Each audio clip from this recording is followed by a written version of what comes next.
అయ్యవలేని పోరగాళ్ల గురించి మంత్రి సీతక్క ఆలోచన చేసింది. తల్లిదండ్రులు లేని పిల్లలను ఎక్కువ మంది చిన్నసూపే చూస్తారు కానీ సీతక్క మాత్రము అనాథ బిడ్డల ఆవేదన తెలుసుకున్నట్టున్నది. తల్లిదండ్రులు లేని బిడ్డల తండ్లాట ఎంత చెప్పినా తక్కువనే అవుతుంది. ఇదంతా ఎరుకున్నది. అసలు ముచ్చట ఏంది అంటారా? సీతక్క ఏం ఆలోచన చేసింది అనే కదా మీరు అరుచుకునేది. చెప్తా పారి.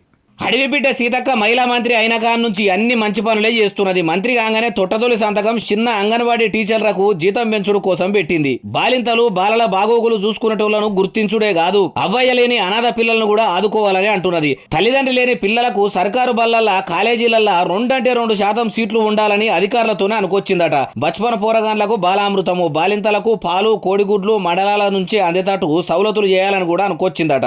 కొడుకులు బిడ్డలు లేనోళ్లు అనాథ పిల్లలను దత్తత తీసుకుంటే అనాథ పిల్లలకు అవ్వయ్యలు దొరికినట్టు అవుతుంది అన్నదంటే వాళ్ళ గురించి ఎంత మంచిగా ఆలోచన చేస్తున్నదో చూడుండ్రి.